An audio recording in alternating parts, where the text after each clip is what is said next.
Welcome sa Durs TV. Kung interesado ka sa ganitong news, huwag kalimutang isubscribe ang ating YouTube channel. Maraming salamat! Welcome po ulit sa ating panibagong update tungkol sa Kim Pao. Ihahatid ko po sa inyo ang pinakabago at pinaka-latest na mga kaganapan tungkol sa kanila.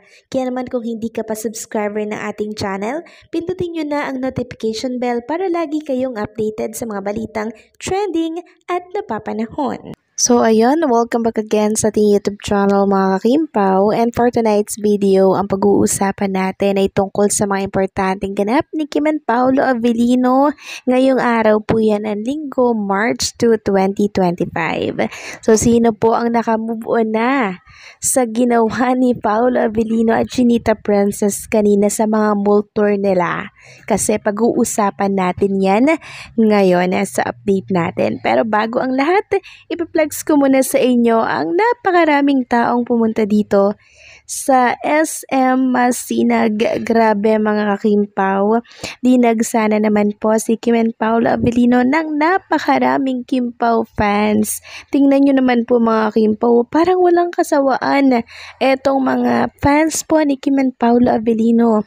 Kasi bawat mall tour po ng Kimpaw, lagi pong dinadagsa. Kaya nakakatuwa lang mga kakimpaw, ano? Dahil mainit po lagi ang pagtanggap sa ating mga idolong sinusuportahan sa bawat mga mall tour na pinapasyalan po nila mga kakimpaw. So punong-puno po yung ground floor ng SM Masinag. Matanda, bata, or may kapansanan mga kakimpaw, talagang nagsusumikap silang makapunta sa bawat mall tour po ni Kim and Paolo. Wala pong pinipiling edad ang mag-idolo or umiidolo dito po kay Kim and Paolo. At alam nyo ba mga kakimpaw, trending tayo sa X. Eto po at pinost ng isang Kimpaw fan. Sabi niya, we're now at number 8 and number 9 in the Philippines trend. So ayan po mga Kimpaw, Kimpaw SM Ayala Pilis Tour, merong 13.8k na posts. And syempre, Kimpaw on ASAP 30 Homecom, trending din. And Love Affairs in Masinag, Pasig, 13.1k na post. Grabe, diba?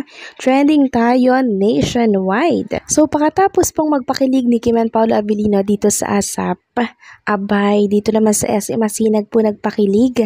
At alam nyo po ba, tumatapang na po si Paolo Avellino. Talagang todo yaka po si Paolo sa bewang ni Chinita at si Kim naman, todo yakap dito po sa may batok ni Paolo Avellino. Ayan mga kakimpaw, tingnan nyo na lamang kung gaano kahigpit ang yakap nila sa isa't isa. So, yung mga tao po kanina mga kakimpaw dito sa SM Masinag, grabe po yung sigawan.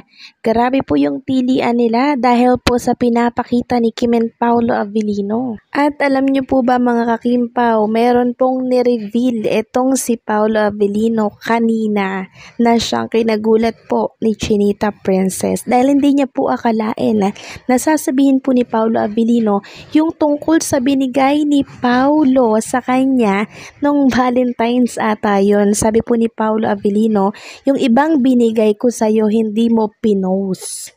Ulitin ko lang yung ibang binigay ko sa'yo hindi mo pinost. So ano-ano kaya yung mga binigay ni Paolo Avellino? Binuking si Chinita Princess. At alam nyo po ba mga kakimpaw, nang sinabi yan ni Paolo Avellino, napasigaw po si Chinita Princess at napatabo na lamang po yung kamay niya doon sa kanyang lips. Kasi hindi niya akalain talaga na sasabihin ni Paolo Avellino yung mga ganong bagay. So ano kaya yung binigay ni Paolo Avellino na iba pa na hindi natin alam? Nako, si Chinita Princess naglilihim na. Kaya sabi po ng mga netizen dito sa comment section, ano daw?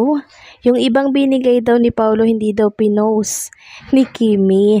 Sabi pa ng isa, halata namang may tinatago si Chinita kasi Kimberly lang ang pinakita niya sa post. Komento pa po ng isa, mahalin mo talaga si Kim ha. Please Paolo Avellino, mahalin mo talaga si Kim.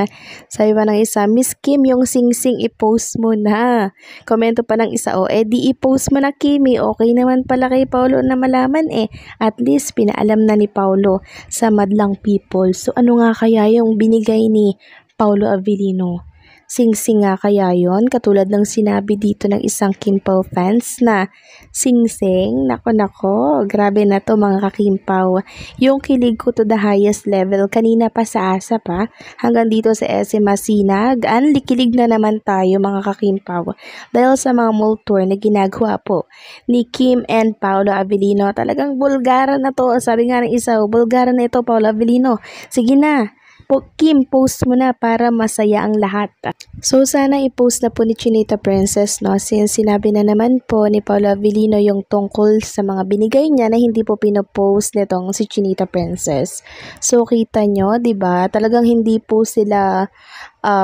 sila yung showy na tao na pag may binigay sa kanya, i-show sa lahat ng madlang people. Pero si Kim, iba, tinatago niya, no?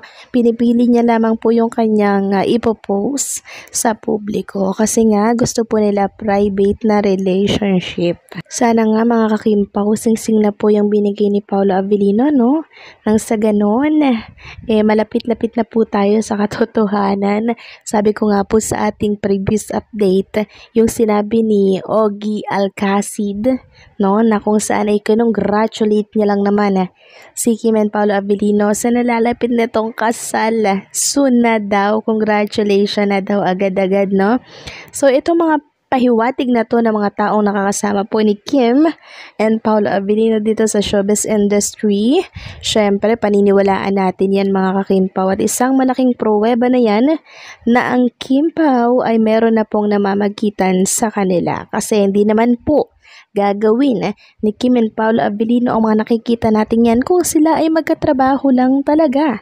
Hindi po ganyan ang magkatrabaho mga kakimpaw. Hindi po ba? Hindi ganyan ka-sweet.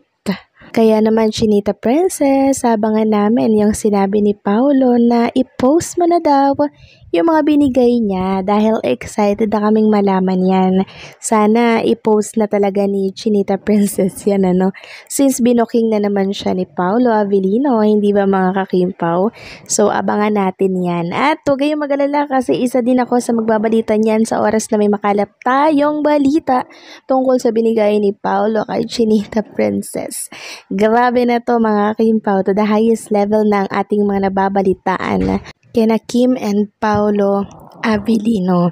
Kaya naman yung kasiyahan ko mga kakimpaw ay to the highest level na lamang at talaga namang itataya ko po ang kasiyahan ko for Kim and Paolo Avellino. Kasi hindi naman ako tataya kung wala akong nakikitang pag-asa or nakikitang kahit anumang something kay Kim and Paolo. Kaya tiwala po ako sa aking instinct and alam kong kayo din. So, paano mga Kimpaw, hanggang dito na lamang pong update natin at maraming salamat sa patuloy na pagsuporta and don't forget to like, share, comment, and subscribe.